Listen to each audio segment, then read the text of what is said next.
and let's talk about that a little bit, because we kind of got into it a little bit when I was on your podcast. But like, I kind of want to take it back to when you were in that place, because I feel like you're way further than I am in my career, but like, take me back to when you were in it and you were building. And I would love to hear, because you strike me as someone that is extremely team oriented and pouring into other people, but still remaining the visionary and the one on top. So explain to me your process of like how you did that and ended up to where you are today. You know, it's crazy because a lot of people, while they build success, they think of, or they're driven by this idea of the accomplishment, right? Like, man, I can't wait until I get like whatever, the $1 million and I get the check, or I have the massive, whatever it is. And for me at the beginning, it was driven by just people. Like I had this necessity, the OCD of like seeing a problem and being like, okay, how do I solve it? How do I put my creativity to solve this issue? So when I first started, and I got the music bug, I was growing up in church. I was a pastor's kid. My mom's a pastor, and I was studying theology, and I got ordained to be a youth pastor. And I would go to school and listen to hip hop, but then I would come into youth group, right? And we were having conversations about Christian hip hop and Christian rap and, Christian rock. And then when I would compare the music, I'd just be like, man, why is this so like behind? The beats are so like thinned out and the sounds sound weak. And then like the song is super repetitive. It doesn't use any of like the other things that are going on in hip hop. Like they're not taking inspiration from it. And I just saw like a problem. I said, I think if you can take the idea and the creative behind what makes hip hop, secular hip hop, so good and implement it into just having positive music, you can not only give a blessing to the community, but you can actually grow and become a major superstar. Mm-hmm. And that became my mission. And I created a company called Crossover Entertainment because it was like my idea to cross it over. Now, when I started, I called every Christian rapper in Miami, and I had a meeting in my house, my mom's house, by the way, because I was a kid. Well, by the way, how many Christian rappers were in Miami? More than you realize? That'd be like 20. Yeah? There was like a little movement here going on. Okay. What year was this? This might have been like 2000, I don't know, maybe 2004, 2003. And I had a whole meeting and I had a plan. I had a whole presentation. I put it on a board and I said, here's how we're going to do this. This is the things that are wrong. Here's the things we're going to fix. And I would love to have all you guys, like we should do a project together so the community gets all together. Everybody ate the food. I had my mom order food. Like, yeah, I thought I was, I was legit. Yeah. Everybody left. Like, no, like low-key, I felt like they probably laughed.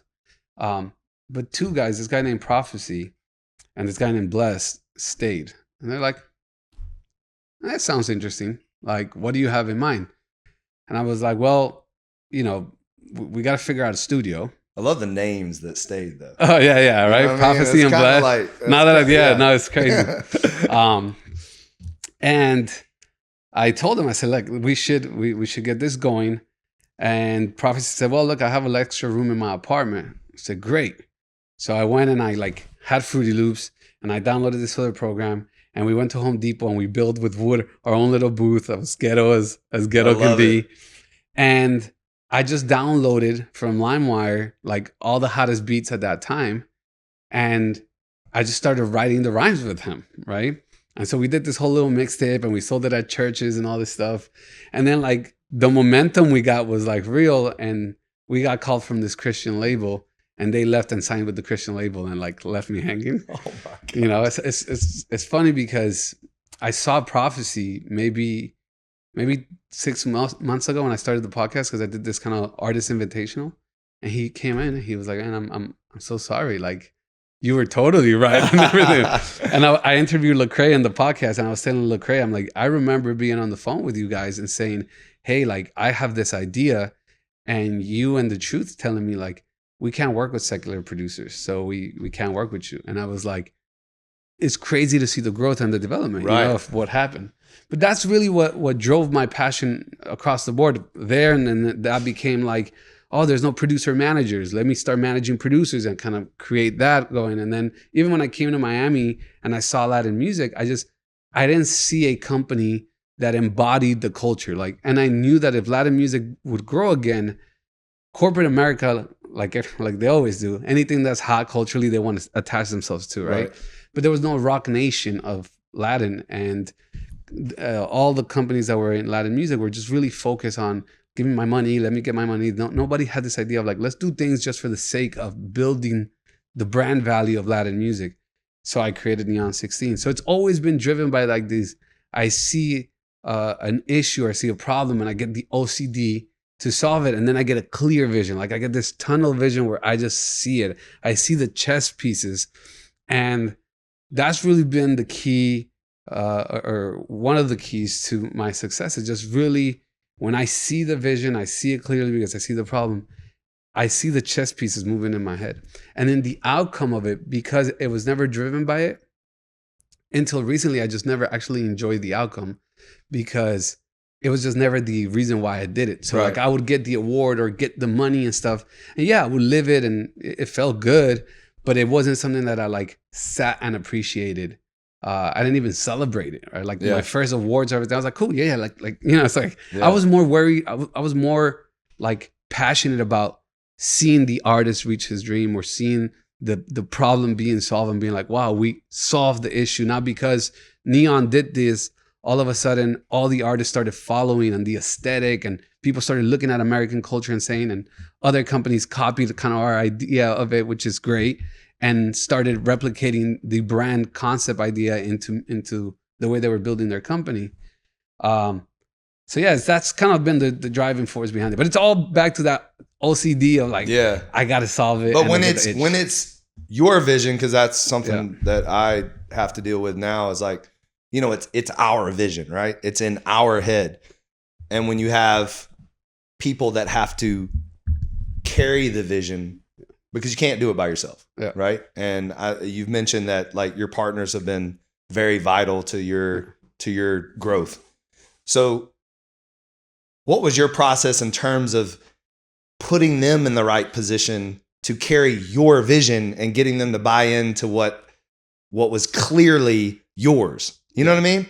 Because that's not easy. It's not easy to get people to buy into something that is on your heart and in your head and in your mind, and you know what I mean? I think the biggest thing that I realize is, in order to align people, you have to understand their need, right? And so we were talking about this in the podcast, which is society historically feeds us the information that as humans, there's something missing, right? Mm-hmm. So because if they tell you that there's something missing and I give you what you're missing, I have control over you, whether that's, I have control over how you know, what you buy into, because if I think, hey, you know, if you want hair, here's the hair product, right? Or in the case of a dictator, you know, in the case of Hitler, it was, hey, Germany's destroyed, but we can go back into it. So that needing of it.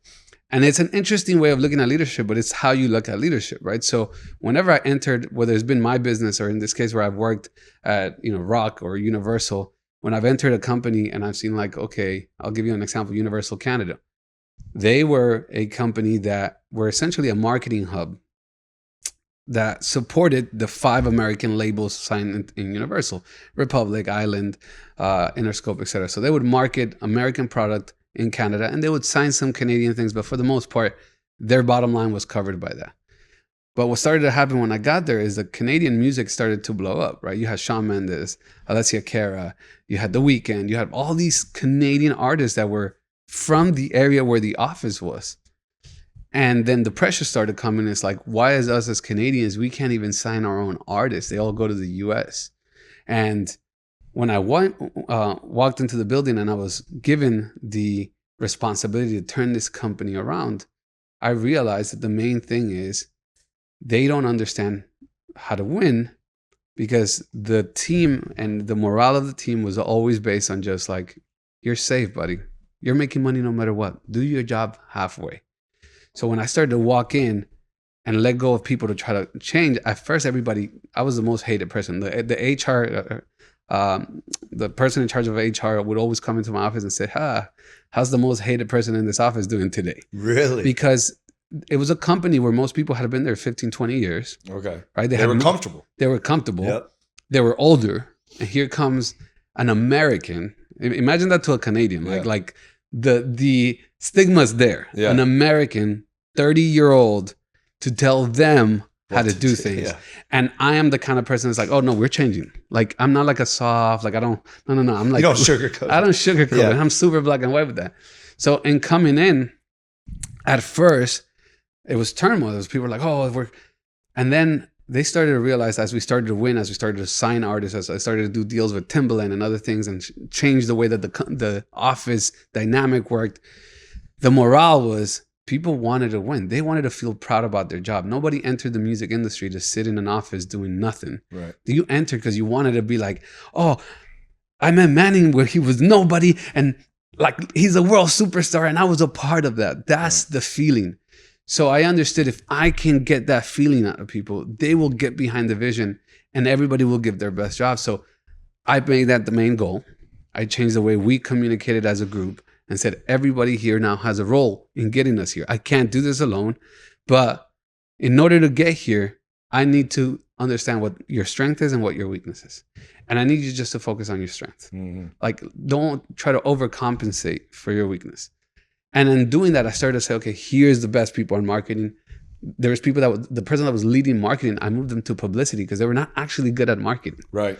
And so I started to maneuver and essentially we reached our goal and everybody was super happy and then I left. But but it was like the question of it. So I say a lot of my kind of role in leadership is always just trying to understand that, like, what do people want out of this opportunity? Because it takes the same amount of effort to do something you love or do something you hate, and the same amount of percentage of chances of winning. So if I can maneuver people into a position of doing something they love to do, and then also allow them to sit in there when they're uncomfortable. Because a lot of people too, is like you put them to do what they want, but they just want everything flowers, and especially this generation nowadays, they want everything in beautiful. It's like no, you're gonna sit in the uncomfortableness of that, but this is what you want, right? Okay, here's how you're gonna do it. And I would say the biggest mistake I've made as a leader sometimes has been just hiring people with a lot of potential, but with a huge learning curve.